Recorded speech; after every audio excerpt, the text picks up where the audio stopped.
திரு ராஜ்மோகன், திரு பிரசாந்த் கிஷோர் சொன்னது தமிழக வெற்றி கழகத்துடைய நிலைப்பாட்டை எதிரொலிக்கிறதா இல்லை அவருடைய சொந்த கருத்தா?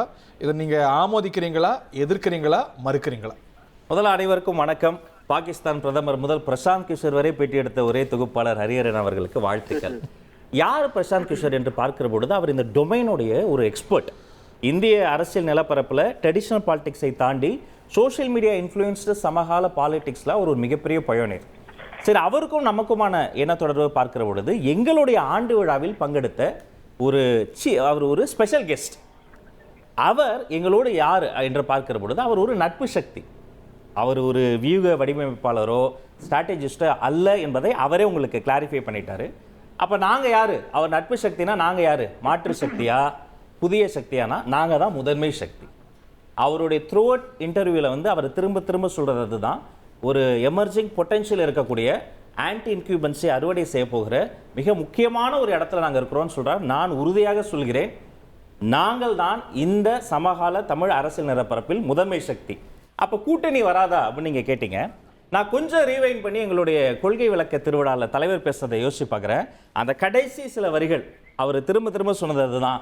234 தொகுதிகளிலும் அசுர பலத்தோடு செயல்பட்டு ஆதரவோடு மக்கள் சக்தியோடு நாங்கள் ஆட்சி அமைப்போம். அந்த அசுர பலம்ங்கிறது வெறும் ரசிகர் பலம் அல்ல, மக்களுடைய குட்வில், ட்ரஸ்ட், இதெல்லாம் ஏர்ன் பண்ணி எங்களுக்கு எந்த கட்சிக்கும் சலைத்தவர்கள். உங்க நிலைப்பாட்டை தான் பிரசாந்த் கிஷோர் எதிரொலிக்கிறார்னு புரிஞ்சுக்கிறதா?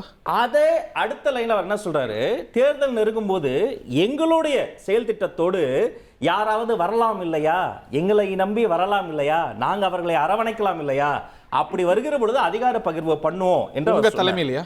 அஃப்கோர்ஸ் எங்கள் தலைமையில. எந்த வகையில நாங்க சலைச்சு போயிட்டோம்? ஏன் 67 சினாரியோ எல்லாரும் பேசுறீங்கல்ல, அதுல முக்கியமான ஒரு டேட்டாவை நான் எடுத்து சபையில வைக்கிறேன். அன்னைக்கு பெரிய கட்சியா இருந்த காங்கிரஸ் தனித்து நின்றது. ஆப்போசிட்ல கூட்டணியை அமைத்த அண்ணாதுரை அவர்கள் கூட்டணி உள்ளார யாரை வச்சிருந்தாங்க தெரியுமா? ஏற்கனவே முதலமைச்சராக இருந்த ராஜாஜி அவர்களை கூட்டணி உள்ள வச்சிருந்தார். சுதந்திரா கட்சி, பிரஜா கட்சி, இந்தியன் முஸ்லீம் லீக், கம்யூனிஸ்ட் கட்சி, மார்க்சிஸ்ட் கட்சி, இவங்க எல்லாம் மாதிரி ஏற்கனவே முதலமைச்சரா இருந்த எடப்பாடி பழனிசாமி ஜூனியர் பார்ட்னரா வேணா வரலாங்கிறீங்களா? நாங்க ஜூனியர் பார்ட்னர் இல்லைங்கிறத சொல்றோம் ஹரி. எந்த வகையிலும் சளைத்து போகல. 234 தொகுதிகளிலையும் அசுர பலத்தோடு இருக்கிறோம். நாங்க எங்களுடைய செயல் திட்டத்தில் தெளிவா இருக்கிறோம். சார் மிஸ்டர் PK, மதிப்பிற்குரிய PK, இந்த துறையினுடைய பயணியர், எங்களுடைய நட்பு சக்தி அவர் பேசியிருக்கிறாரு. மற்றபடி எங்களுடைய ஸ்டாண்டை தெளிவா சொல்லிட்டாங்க. எங்களுக்கு யாரோடும் கூட்டணி இப்போது இல்லை. அவர் உங்க நிலையிலேருந்து முரண்பட்டு பேசலன்னு புரிஞ்சுக்கலாமா? அவர் முரண்படவோ அல்லது சேர்ந்து சொல்லவோ அது அவசியமே இல்லை. அவர் அந்த துறையினுடைய எக்ஸ்பர்ட். அந்த ஒரு எக்ஸ்பர்ட் அவர் இடத்துக்கே நீங்க போய் நாங்க வந்து முடிவெடுப்போங்கிறாரு. நான் டிசம்பர்ல வந்து பாப்போம் பேசுவோங்கிறாரு. He speaks for you on your அந்த முழு இன்டர்வியூவை வெட்டி நீங்களும் போட்டிருந்தீங்க, நானும் பல இடங்கள்ல பார்த்தேன். அந்த கான்டெக்ட் சில சமயம் மிஸ் ஆகும். அவரு பீகாரையும் தமிழ்நாட்டையும் சொல்றாரு. ஆனா சாரே தெளிவா சொல்றாரு, பீகார் வேற, தமிழ்நாடு வேற. பவன் கல்யாண், சந்திரபாபு நாயுடு அந்த காம்போ வேற, தமிழ்நாடு வேற. சோ இப்படி பார்க்கிற பொழுது அவர் சொல்றதுல சில விஷயங்கள் பீகாருக்கு பொருந்தும், சில விஷயங்கள் தமிழ்நாடுக்கு பொருந்தும், எல்லாம் எல்லாருக்கும் பொருந்தாது. ஒரே வரியில சொல்லணும்னா, இன்னும் பிராங்கா சொல்லணும், நீங்க கேட்கிறபடி சொல்லணும்னா, இப்ப நீங்க ரொம்ப நாளா மீடியால என்ன சொல்லுவாங்க, அதிமுகவோடு தாவேகா கூட்டணி. நான் சொல்கிறேன், அதிமுகவோடு தாவேகா இப்போது கூட்டணி இல்லை. வருங்காலத்தில் எங்களுடைய வருங்காலத்தில் எங்களுடைய செயல் திட்டத்தோடு இணைந்து இந்த மாபெரும் மக்கள் விரோத அதிகாரத்தை வீழ்த்துவதற்காக ஒரு நட்பு சக்தியில் வருகிற பொழுது அரவணைப்போம், விஜய் கை கொடுப்போம், உரிமைக்கு குரல் கொடுப்போம். விஜய் ரசிகர்கிட்ட கேட்போம். ஒரு பெரிய விஜய் ரசிகர் இருக்கிறாரு பொங்கலூர் மணிகண்ட. சோ விஜய் தலைமை ஏற்கிறதுக்கு அதிமுக தயாரா? பிகாஸ் அதான் வாய்ப்பு. சரி சார், முதல்ல உங்களுக்கு அன்பான வாழ்த்துக்கள். ஏன்னா உலக தலைவர்கள் எல்லாம் பேட்டி எடுத்து உள்ளூர்ல எல்லாருக்குமே ஒரு சிக்கல்கள் எல்லாம் உடனுக்குடன் தெரிவிக்கிற ஒரு மிகச்சிறந்த உயர்ந்து இருக்கிறீங்க. தொடர்ந்து வாழ்த்துக்கள், மேலும் மேலும் வளர்ந்து. இல்ல சார், தளபதி விஜயுடைய மகன் பெயரும் சஞ்சய், என்னுடைய மகன் பெயரும் சஞ்சய் தான். நான் ஏற்கனவே தளபதி விஜய் அதுக்காக வச்சீங்களா? அவர் மேல இருக்கக்கூடிய ரசிக மனோபாவத்தால இயல்பா வச்சது 2 பேர் ரசிகர்கள் நான் சொல்றேன். இதுல இருந்து மாற்றம் வராது சார். மாத்திக்க முடியும். நான் தளபதி விஜய்னே எப்பவும் சொல்லுவேன், நான் மாத்தி சொல்லவே மாட்டேன். அதாவது தமிழ்நாட்டு அரசியல்ல ஒரே பெரும் நோக்கம் இருக்கிறது. அந்த நோக்கம் திமுக என்கிற ஒரு குடும்ப ஆட்சியை அகற்ற வேண்டும். இது ஒத்த கருத்து அதிமுக உண்டு, மற்ற எல்லோருக்கும் உண்டு. பிஜேபி திமுக அல்லாத கட்சிகள் எல்லோரையும் அதிமுக அரவணைக்கும், கருத்துக்களை மதிக்கும். தேர்தலுக்கு இன்னும் காலம் இருக்கிறது. அந்த இடைப்பட்ட காலத்துல இது போன்ற முதலமைச்சராக வேண்டும் எல்லோருக்கும் ஆசை வருவது சரியானது, ஏற்கக்கூடியது, தவறே கிடையாது.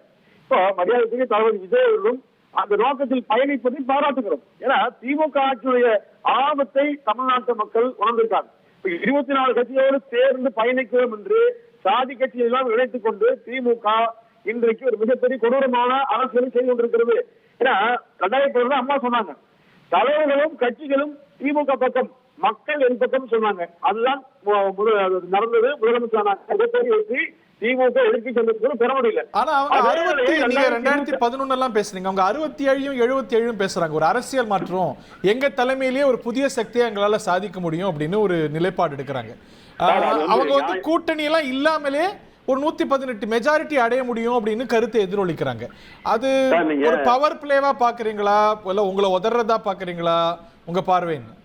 இல்ல சார், அதாவது தளபதி விஜய் அவர்கள் தொடங்குகிற கட்சி ஒரு ஆட்சியை பிடிக்க வேண்டும் என்கிற எண்ணத்தோடு செயல்படுவது சரிதான், தப்பே கிடையாது. அப்படித்தான் இருக்கணும். மரியாதை ராஜ்மோகன் சாரும் செயல்படுத்தினாங்க. அது வந்து அதுல எந்த குறையும் சொல்ல முடியாது. அப்படி இல்லைன்னு சொன்னா அது கட்சிக்கு அவசியமே இல்லை. ஆனால் பொதுவான இலக்கை, பொதுவான நோக்கத்தை யாரும் மறந்து வர மாட்டாங்க. 2024 பாருங்க சரியா நடக்கும். ஏன்னா நமக்கு தேவைன்னா இந்த ஆட்சி அப்புறப்படுத்த இன்னமும் ரெண்டு சக்திகளும் இணையத்துக்கு ஸ்கோப்பும் சூழலும் வாய்ப்பு இருக்குன்னு நீங்க நம்புறீங்க? இருக்குதா இல்லையாங்கிறத தலைவர்கள் தான் முடிவு செய்வாங்க. இன்னும் நாட்கள் நிறைய இருக்கிறது, எனக்கு சொல்ல முடியாது. ஆனாலும் ரூல் அவுட் பண்ணல, நீங்க மறுக்கல. இல்ல இல்ல என்ன சார், என்ன காரணம்னா தப்பித்தவரை கூட திமுக மீண்டும் தலையெடுத்து விடக் கூடாது என்பது உறுதியாக ரெண்டு பேரும் தனிச்சு நின்னா அதுதானே இயல்பான வாய்ப்பு சார்.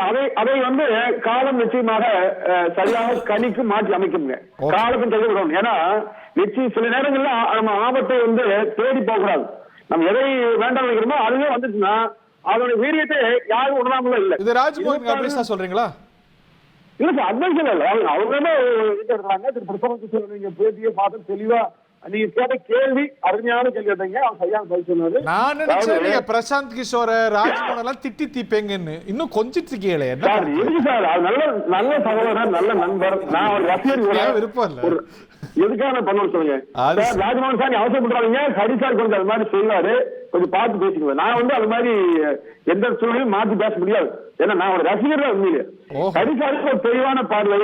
26 ஆட்சி வேண்டாம் என்று நினைப்பாரு. எனக்கு மட்டுமா இல்ல அதிமுக மட்டுமா? விஜய் தான் இருக்குது, அந்த ராஜ்மோகன் தான் இருக்குது, தாவக தான் இருக்குது.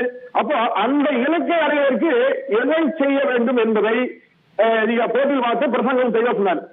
இப்போ பேசக்கூடிய கருத்துக்கள் எல்லாம் டிசம்பர் வரை மட்டும்தான் மாறும் சொன்னார்களா?